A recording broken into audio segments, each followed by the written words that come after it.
Item ಯಾವುದೇ ಇರಲಿ try ಮಾಡಿ ಆಚಿ ಚಿಕನ್ ಮಸಾಲಾ. ಇವನಿಗೆ ಒಬ್ರಿಬ್ರು ಸಾಕಾಗಲ್ಲ, ಸಾಲು ಸಾಲು ಬೇಕಂತೆ. ಮೆಸೇಜ್ ನಲ್ಲೇ ರೊಮ್ಯಾನ್ಸ್ ಮಾಡ್ತಾನೆ, ಕಾಲ್ ನಲ್ಲೇ ಕನೆಕ್ಟ್ ಆಗ್ತಾನೆ. 11 ಮದುವೆ, 18 ಮಹಿಳೆಯರ ಜೊತೆ ರಾಸಲೀಲೆ. ಅಬ್ಬಬ್ಬ, ಅವಳು ಬೇಕು, ಇವಳು ಬೇಕು, ಮತ್ತೊಬ್ಳು ಬೇಕಂತೆ ಇವನಿಗೆ.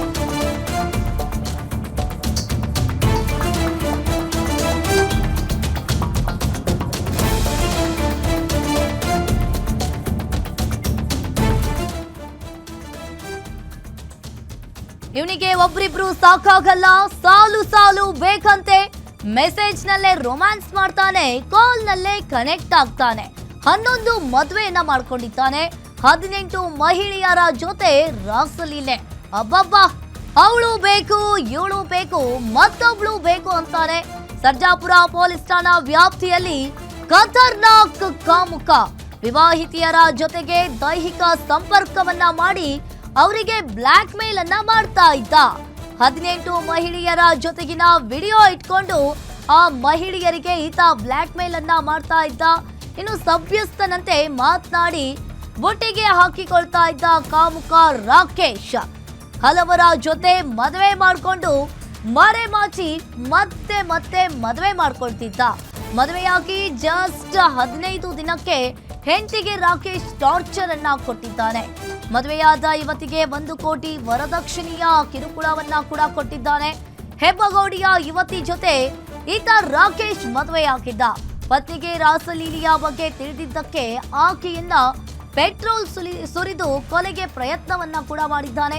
ಸರ್ಜಾಪುರ ಪೊಲೀಸ್ ಠಾಣಾ ವ್ಯಾಪ್ತಿಯಲ್ಲಿ ಈ ಪ್ರಕರಣ ದಾಖಲಾಗಿದೆ. ಇನ್ನು ವಿವಾಹಿತೆಯರ ಜೊತೆಗೆ ದೈಹಿಕ ಸಂಪರ್ಕವನ್ನ ಮಾಡಿ ಮಹಿಳೆಯರಿಗೆ ಬ್ಲಾಕ್ ಮೇಲ್ ಅನ್ನ ಮಾಡ್ತಿದ್ದಾನೆ. ಇನ್ನು ಒಂದಲ್ಲ ಎರಡಲ್ಲ 18 ಜನರ ಜೊತೆ ಈತ ಮದುವೆಯನ್ನ ಮಾಡ್ಕೊಂಡಿದ್ದಾನೆ. ಸಭ್ಯಸ್ಥನಂತೆ ಮಾತನಾಡಿ ಆಮೇಲೆ ಕಾಲ್ ನಲ್ಲಿ ಕನೆಕ್ಟ್ ಆಗ್ತಾನೆ. ಹಲವರ ಜೊತೆ ಮದುವೆ ಮಾಡಿಕೊಂಡು ಬೇರೆಯವರಿಗೆ ಬಲೆ ಬೀಸ್ತಿದ್ದ. ಮದುವೆಯಾಗಿ 15 ದಿನಕ್ಕೆ ತನ್ನ ಹೆಂಡತಿಗೆ ಟಾರ್ಚರ್ ಅನ್ನ ಕೊಡೋದಕ್ಕೆ ಸ್ಟಾರ್ಟ್ ಮಾಡ್ಕೊಂಡಿದ್ದ. ಇನ್ನು 18 ಮಹಿಳೆಯರ ಜೊತೆ ಈತನ ರಾಸಲೀಲೆ. ಇನ್ನು ಆತ ಆ ವಿಡಿಯೋವನ್ನ ಇಟ್ಕೊಂಡು ಆ ಮಹಿಳೆಯರಿಗೆ ಬ್ಲ್ಯಾಕ್ ಮೇಲ್ ಕೂಡ ಮಾಡ್ತಾ ಇದ್ದ. ಇನ್ನು ಪತ್ನಿಗೆ ರಾಸಲೀಲೆಯ ಬಗ್ಗೆ ತಿಳಿದಿದ್ದಕ್ಕೆ ಆ ಪತ್ನಿಯನ್ನ ಪೆಟ್ರೋಲ್ ಅನ್ನ ಸುರಿದು ಕೊಲೆ ಮಾಡೋದಕ್ಕೆ ಈತ ಪ್ರಯತ್ನವನ್ನ ಪಟ್ಟಿದ್ದಾನೆ. ಸರ್ಜಾಪುರ ಪೊಲೀಸ್ ಠಾಣಾ ವ್ಯಾಪ್ತಿಯಲ್ಲಿ ಈ ಪ್ರಕರಣ ಕೂಡ ದಾಖಲಾಗಿದೆ.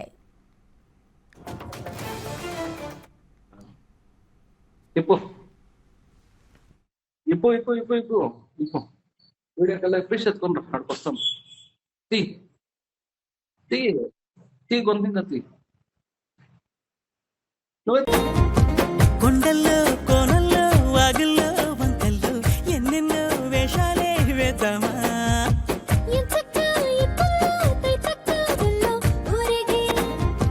కొండల్లో కోనల్లో వాగుల్లో వంకల్లో ఎన్నెన్నో వేషాలే వేద్దామా.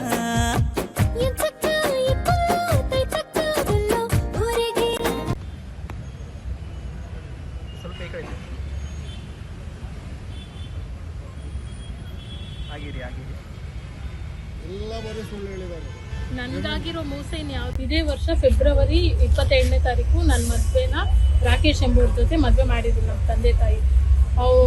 ರಾಕೇಶ್ ಅವ್ರ ಫ್ಯಾಮಿಲಿ ಏನೇನು ಕೇಳ್ತಾರೋ ಎಲ್ಲ ವರದಕ್ಷಿಣೆ ವರೋಪಚಾರ ಎಲ್ಲ ಕೊಟ್ಟು ಅವ್ರಿಗೆ ಇಷ್ಟ ಬಂದಂತೆ CBR ಕನ್ವೆನ್ಷನ್ ಹಾಲಲ್ಲಿ ಮದುವೆ ಮಾಡಿದ್ರು ನಮಗೆ. ಇದು ನನ್ನ ಜೊತೆ ಚೆನ್ನಾಗಿದ್ದಿದ್ದು ಅವನು ಒಂದು 10 ದಿನ ಅಷ್ಟೇ, ಒಂದು 8 ದಿನದಿಂದ 15 ದಿನ ಅಷ್ಟೇ ನನ್ನ ಜೊತೆ ಚೆನ್ನಾಗಿದ್ದಿದ್ದು.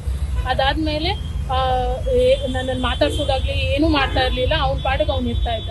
ಸೊ ಅವ್ನ ಬಿಹೇವಿಯರಲ್ ಚೇಂಜಸ್ಸು ತುಂಬಾ ಇತ್ತು. ಇದಾದಾಗ ಏನಾಯಿತು ಅಂತಂದ್ರೆ ನಾನು ಈಗ ದಿನಾನು ಟಾರ್ಚರ್ ಕೊಡ್ತಾ ಇದ್ದೆ. ನಿಮ್ಮ ಮನೆಯಿಂದ ಹೋಗಿ ವರದಕ್ಷಿಣೆ ತೊಗೋಬಾ, ನಿಮ್ಮ ಅಪ್ಪ ಅಮ್ಮಗೆ ಹೇಳು ನೀನು ವರದಕ್ಷಿಣೆ ತೊಗೋಬಾ, ಹಂಗೆ ಹಿಂಗೆ ಅಂತೆಲ್ಲ ಹೇಳಿ ನನಗೆ ಟಾರ್ಚರ್ ಮಾಡ್ತಾ ಇದ್ದೆ. ಸೊ ನಾನು ತುಂಬ ದಿವಸನೂ ತಡ್ಕೊಂಡೇ ಇದ್ದೆ, ಏನಕ್ಕೆ ಇವ್ನಿಗೆ ಮಾಡ್ತಿದ್ದಾನೆ ಎಲ್ಲನೂ ಅಂದ್ಬಿಟ್ಟು ಅಂತ ನನಗೆ ಗೊತ್ತಿರಲಿಲ್ಲ. ಸೊ ಹೀಗೆ ಒಂದು ದಿವಸ ಚೆಕ್ ಮಾಡಿದಾಗ ಒಂದು ಫೋನು ಅವ್ನು ಯಾವುದೋ ಬೇರೆ ಹೆಂಗಸರ ಜೊತೆ ಎಲ್ಲ ಅನೈತಿಕ ಸಂಬಂಧ ಇಟ್ಕೊಂಡಿದ್ದ. ದಿನಾನು ಹೊಡೆಯೋದು ನನಗೆ, ಆಮೇಲೆ ವರದಕ್ಷಿಣೆ ತೊಗೋಬಾ ಅಂತ ಹೇಳೋದು, ಇಲ್ಲಾಂದರೆ ನಿಮ್ಮ ಅಪ್ಪ ಅಮ್ಮಗೆ ನಿಮ್ಮ ಫ್ಯಾಮಿಲಿ ಮೇಲೆ ಮಾಟ ಮಂತ್ರ ಮಾಡಿಸ್ಬಿಡ್ತೀರಿ ಅಂತ ದಿನಾನು ಬೆದರಿಕೆ ಇಟ್ಕೊಂಡು ಎಲ್ಲ ಮಾಡ್ತಾಯಿದ್ದ. ಸೊ ಹೀಗಾಗಿ ಹೀಗಿದ್ದಾಗ ನನ್ನ ಒಂದು ದಿವಸ ಇಟ್ಕೊಂಡು ನನ್ನನ್ನು ಹೊಡೆದೇ ಬಿಟ್ಟಿದ್ರು ಅವ್ರ ಅಪ್ಪ, ಅವ್ರ ಅಕ್ಕ, ಅವ್ರ ಅಮ್ಮ ಎಲ್ಲ. ಇದೇನಾದ್ರೂ ಆಚೆ ಬಂತು ಅಂದರೆ ನಾನು ನಿನ್ನ ಮೇಲೆ ಪೆಟ್ರೋಲ್ ಹಾಕಿ ಸುರಿದು ಬಿಡ್ತೀನಿ ಅಂತ ಭಯ ಇಕ್ಸಿದ್ರು. ಸೊ ನನಗೇನು ಮಾಡಬೇಡಿ, ಸೊ ನಾನು ಇನ್ನು ಯಾರಿಗೂ ಹೇಳೋದಿಲ್ಲ ಇದನ್ನು ಅಂತ ಹೇಳಿದಾಗ ಅಲ್ಲಿಗೆ ಸ್ಟಾಪ್ ಮಾಡಿದರು.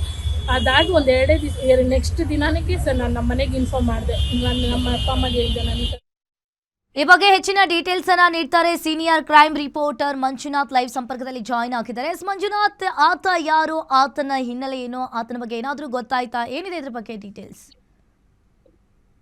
ಅಂಕಿತ, ಬೆಂಗಳೂರು ಹೊರವಲಯದಲ್ಲಿರ್ತಕ್ಕಂಥ ಸರ್ಜಾಪುರ ಪೊಲೀಸ್ ಠಾಣೆಯಲ್ಲಿ ಒಂದು FIR ದಾಖಲಾಗಿದೆ. ಆ FIR ನಲ್ಲಿ ಉಲ್ಲೇಖ ಆಗಿರ್ತಕ್ಕಂಥ ಮಾಹಿತಿ ಪ್ರಕಾರ ಕಳೆದ 1.5-2 ತಿಂಗಳ ಹಿಂದೆ ಸರ್ಜಾಪುರ ಮೂಲದ ಒಬ್ಬ ರಾಜಕೀಯ ಮುಖಂಡ ಮಂಜುನಾಥ್ ಅವರ ಪುತ್ರ ಈ ರಾಕೇಶ್ಗೂ ಜೊತೆಗೆ ಹೆಬ್ಬಗೋಡಿ ಮೂಲದ ಒಬ್ಬ ಉದ್ಯಮಿ ವೆಂಕಟೇಶ್ ಅವರ ಪುತ್ರಿಗೂ ವಿವಾಹ ಆಗುತ್ತೆ. ವಿವಾಹವಾದಂತ ಬಳಿಕ 15 ದಿನಗಳ ನಂತರ ತನ್ನ ವರಸೆಯನ್ನ ಅಸಲಿ ಮುಖವನ್ನ ಪ್ರದರ್ಶನ ಮಾಡೋದಕ್ಕೆ ಶುರು ಮಾಡಿದಂತ ರಾಕೇಶ್ ಆ ಯುವತಿಯ ಮೇಲೆ, ಅಂದ್ರೆ ಸಪ್ತಪದಿ ತುಳಿದಂತ ಪತ್ನಿಯ ಮೇಲೆ ಅನುಮಾನ ಪಡ್ತಕ್ಕಂಥದ್ದು, ಆಕೆಯ ಮೇಲೆ ಹಲ್ಲೆ ಮಾಡ್ತಕ್ಕಂಥದ್ದು, ವರದಕ್ಷಿಣೆ ಕಿರುಕುಳವನ್ನ ಸಹ ಮಾಡ್ತಾ ಇರ್ತಾನೆ. ಮಗನ ಈ ದುಷ್ಕೃತ್ಯಕ್ಕೆ ಅವರ ಪೋಷಕರು ಅಂದ್ರೆ ತಂದೆ ತಾಯಿಯೂ ಕೂಡ ಸಾಥ್ ಕೊಟ್ಟಿರ್ತಾರೆ. ಈ ವಿಚಾರ ಸಂಬಂಧಪಟ್ಟಾಗಿ ಏನು ಕೈ ಹಿಡಿದಂತ ಪತಿ ಅವರ ತಂದೆ ತಾಯಿ ಹಲ್ಲೆ ಮಾಡ್ತಾ ಇರ್ತಕ್ಕಂಥದ್ದು, ವರದಕ್ಷಿಣೆಗೆ ಕಿರುಕುಳ ಕೊಡ್ತಕ್ಕಂಥ ವಿಚಾರವನ್ನ ಈ ಸಂತ್ರಸ್ತೆ ಏನಿದ್ರೆ ಅವರ ತಂದೆ ಆದಂತ ವೆಂಕಟೇಶ್ ಅವರ ಬಳಿ ಹೇಳ್ಕೊಂಡಿರ್ತಾರೆ. ಅದಾದ ಬಳಿಕ ಆತನ ವರ್ತನೆಯಲ್ಲಿ ಕೆಲವೊಂದಷ್ಟು ಬದಲಾವಣೆ ಆಗುತ್ತೆ. ಆತನ ಮೊಬೈಲ್ ಅನ್ನ ಚೆಕ್ ಮಾಡಿದಾಗ ಆತನ ಮೊಬೈಲ್ ನಲ್ಲಿ ಸಾಕಷ್ಟು ಯುವತಿಯರ ಜೊತೆಗೆ ಆತ ಸಂಪರ್ಕದಲ್ಲಿರೋದು ಬೆಳಕಿಗೆ ಬರುತ್ತೆ. ಅಶ್ಲೀಲವಾದಂತಹ ಫೋಟೋಗಳು, ವಿಡಿಯೋಗಳು ಸಹ ಪತ್ತೆ ಆಗುತ್ತೆ. ಅದನ್ನ ಪ್ರಶ್ನೆ ಮಾಡಿದಂತ ಸಂದರ್ಭದಲ್ಲಿ ಇನ್ನೂ ಇವರ ಒಂದು ದೌರ್ಜನ್ಯ ಹೆಚ್ಚಾಗುತ್ತೆ ಆ ಯುವತಿ ಮೇಲೆ, ಅಂದ್ರೆ ಯಾರು ರಾಕೇಶ್ ಅವರ ಪತ್ನಿಯ ಮೇಲೆ ಹಲ್ಲೆ ಮಾಡೋದಕ್ಕೆ ಮುಂದಾಗ್ತಕ್ಕಂಥದ್ದು. ಈ ಸಂಬಂಧಪಟ್ಟಂತೆ ಏನು ಕೆಲವು ವಿಡಿಯೋಗಳನ್ನ ನೋಡಿದಾಗ ಈತ 11 ವಿವಾಹಗಳನ್ನ ಆಗಿರ್ತಾನೆ. 18 ಜನ ಯುವತಿಯರೊಂದಿಗೆ ಸಂಪರ್ಕ ಇಟ್ಕೊಂಡಿರೋದು ಬೆಳಕಿಗೆ ಬಂದಿದೆ.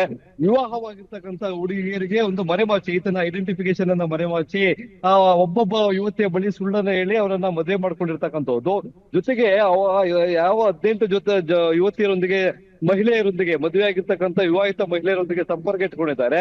ಅವರಿಗೆ ವಿಡಿಯೋ ಕಾಲ್ ಮಾಡೋ ಮುಖಾಂತರ ರೆಕಾರ್ಡ್ ಮಾಡಿಕೊಂಡು ಬ್ಲಾಕ್ ಮೇಲ್ ಮಾಡ್ತಕ್ಕಂಥ ಕೆಲಸವನ್ನ ಈತ ಮಾಡ್ತಾ ಇರ್ತಾನೆ. ಆದ್ರೆ ಯಾರೊಬ್ಬರು ಸಹ ದೂರನ್ನ ಕೊಡೋದಕ್ಕೆ ಮುಂದೆ ಬರೋದಲ್ಲ. ಕಾರಣ ಇಷ್ಟೇ, ಅವರ ಕುಟುಂಬದಲ್ಲಿ ಏನಾದ್ರು ಈತನ ಒಂದು ದುಷ್ಕೃತ್ಯ, ಅವರ ಸಂಬಂಧ ಗೊತ್ತಾದ್ರೆ ತಮ್ಮ ಒಂದು ಸಂಸಾರ ಹಾಳಾಗುತ್ತೆ ಅನ್ನೋ ಒಂದು ಕಾರಣಕ್ಕಾಗಿ ಅವ್ರು ಯಾರು ಸಹ ದೂರನ್ನ ಕೊಡೋದಿಲ್ಲ.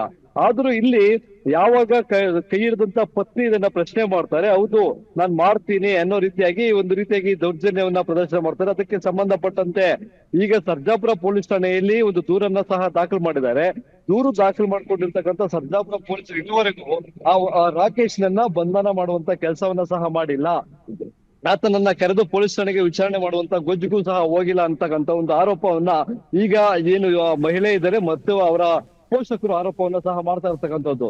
ಕೆಲವೊಂದು ಒತ್ತಡಕ್ಕೆ FIR ಅನ್ನ ದಾಖಲು ಮಾಡಿದ್ರು. ಆದ್ರೆ FIR ದಾಖಲಾದಂತ ಬಳಿಕ ಆತನಿಗೆ ಬಂಧನ ಮಾಡ್ಬೇಕು ಅಥವಾ ಠಾಣೆಗೆ ಕರೆದು ವಿಚಾರಣೆ ಮಾಡ್ಬೇಕಾಗಿತ್ತು. ಯಾವುದನ್ನು ಮಾಡದೆ ರಕ್ಷಣೆಯನ್ನ ಕೊಡುವಂತ ಕೆಲಸವನ್ನ ಸಹ ಮಾಡ್ತಾ ಇದ್ದಾರೆ ಅಂತಕ್ಕಂಥ ಆರೋಪವನ್ನ ಮಾಡಿದ್ದಾರೆ. ಈಗ ಏನು ಆತ ಮತ್ತೊಂದು ಕಡೆ ಆತನ ವಿರುದ್ಧ ದಾಖಲಾಗಿರ್ತಕ್ಕಂಥ ಕೆಲವೊಂದು ಸೆಕ್ಷನ್ಸ್ ಏನಿದೆ, ಡೌರಿ ಅರೇಂಜ್ಮೆಂಟ್ ಇರ್ಬೋದು, ಜೊತೆಗೆ ಮಾನಸಿಕ ಕಿರುಕುಳ ಇರ್ಬೋದು, ಹಲ್ಲೆ ಪ್ರಕರಣ ಇರ್ಬೋದು, ಅದ್ರ ಜೊತೆಗೆ ಅಶ್ಲೀಲವಾದಂತ ಫೋಟೋಗಳನ್ನ ಇಟ್ಕೊಂಡು ಬೇರೆ ಮಹಿಳೆಯರಿಗೆ ಬ್ಲಾಕ್ ಮೇಲ್ ಮಾಡ್ತಾ ಇದ್ದು, ಅದು ಆ ಸಂಬಂಧಪಟ್ಟಂತೆ ತಲೆ ಮರೆಸ್ಕೊಂಡಿದ್ದಾರೆ. ಪೊಲೀಸ್ ಠಾಣೆಗೆ ವಿಚಾರಣೆಗೆ ಹಾಜರಾಗ್ತಾ ಇಲ್ಲ. ಅದನ್ನ ಪತ್ತೆ ಮಾಡುವಂತ ಕೆಲಸವನ್ನು ಸಹ ಪೊಲೀಸರು ಮಾಡ್ತಾ ಇಲ್ಲ ಅಂತಕ್ಕಂಥದ್ದು ಈಗ ಏನು ಈ ದೂರು ನೀಡಿರ್ತಕ್ಕಂಥ ಮಹಿಳೆ ಮತ್ತೆ ಅವರ ತಂದೆಯ ಗಂಭೀರ ಆರೋಪ ಆಗಿರ್ತಕ್ಕಂಥದ್ದು. ಇದನ್ನ ಇಷ್ಟರ ಮಟ್ಟಿಗೆ ಆ ಪೊಲೀಸ್ ಠಾಣೆಯ ಸಿಬ್ಬಂದಿಗಳಿರ್ಬೋದು, ಇನ್ಸ್ಪೆಕ್ಟರ್ ಇರ್ಬೋದು, ಅದನ್ನ ಸೀರಿಯಸ್ ಆಗಿ ತೆಗೆದುಕೊಂಡು ಮುಂದೆ ಯಾವ ರೀತಿಯಾಗಿ ತನಿಖೆಯನ್ನ ಕೈಗೊಳ್ತಾರೆ ಅನ್ನೋದನ್ನ ನೋಡ್ಬೇಕಾಗುತ್ತೆ. ಇಡೀ ಒಟ್ಟಾರೆ ಈ ಪ್ರಕರಣವನ್ನು ನೋಡಿದ್ರೆ ಹಾಸನದಲ್ಲಿ ಏನು 2-3 ವರ್ಷಗಳ ಹಿಂದೆ ಪ್ರಜ್ವಲ್ ರೇವಣ್ಣ ಅವರ ಪ್ರಕರಣ ಕೇಳಿ ಬಂದಿತ್ತು. ಅದೇ ರೀತಿಯಾಗಿ ರಾಕೇಶ್ ಸಹ ಮದುವೆ ಆಗಿದ್ರು, ಬೇರೆ ವಿವಾಹಿತ ಮಹಿಳೆಯರ ಜೊತೆಗೆ ಒಂದು ಸಂಪರ್ಕವನ್ನ ಹೊಂದ್ಕೊಂಡಿದ್ದು, 11 ಮದುವೆಯನ್ನ ಸುಳ್ಳು ಹೇಳಿ ಬೇರೆ ಬೇರೆ ಯುವತಿಯರೊಂದಿಗೆ ವಿವಾಹಗಳನ್ನ ಆಗಿರೋದು ಈಗ ಸಿಕ್ಕಿರ್ತಕ್ಕಂಥ ದಾಖಲೆಗಳಲ್ಲಿ ಬೆಳಕಿಗೆ ಬಂದಿದೆ. ಆದ್ರೆ ಪೊಲೀಸರು ಈ ಸಂಬಂಧಪಟ್ಟಂತೆ ತನಿಖೆಯನ್ನ ಕೈಗೊಳ್ಳೋದಕ್ಕೆ ಬೇಕಾದಂತ ದಾಖಲೆಗಳನ್ನ ಸಂಗ್ರಹ ಮಾಡುವಂತ ಕೆಲಸವನ್ನ ಮಾಡ್ತಾ ಇದ್ದಾರೆ. ಸಂಬಂಧಪಟ್ಟಂತವ್ರು ಅಥವಾ ಇತನಿಂದ ಕೈ ಹಿಡಿದಂತ ಪತ್ನಿಗೆ ದೌರ್ಜನ್ಯ ಆಗಿದೆ, ಮೋಸ ಆಗಿದೆ, ಅವರು ದೂರನ್ನ ಕೊಟ್ಟಿದ್ದಾರೆ. ಬೇರೆ ಯುವತಿಯರಿಗೆ ಬ್ಲಾಕ್ ಮೇಲ್ ಮಾಡುವಂತ ವಿಡಿಯೋಗಳು ಸಹ ಪತ್ತೆ ಆಗಿದ್ದಾವೆ. ಅವರು ದೂರನ್ನ ಕೊಟ್ರೆ ಆತನ ವಿರುದ್ಧ ಕ್ರಮ ಕೈಗೊಳ್ಬೇಕು. ಆದ್ರೆ ಈಗ ಹಾಕಿರ್ತಕ್ಕಂಥ FIR ಸಂಬಂಧಪಟ್ಟಾಗೆ ಪೊಲೀಸರು ಏನು ಕ್ರಮ ಕೈಗೊಂಡಿಲ್ಲ. ಮುಂದೆ ಅವರು ದೂರು ಕೊಟ್ಟಾಗ ಏನ್ ಮಾಡ್ತಾರೆ ಅನ್ನುವಂತ ಆರೋಪ ಸರ್ಜಾಪುರ ಪೊಲೀಸರ ವಿರುದ್ಧ ಕೇಳಿ ಬಂದಿರ್ತಕ್ಕಂಥದ್ದು. ಅಂಕಿತಾ, ಥ್ಯಾಂಕ್ ಯು ಮಂಜುನಾಥ್ ನಿಮ್ಮೆಲ್ಲ ಮಾಹಿತಿಗೆ.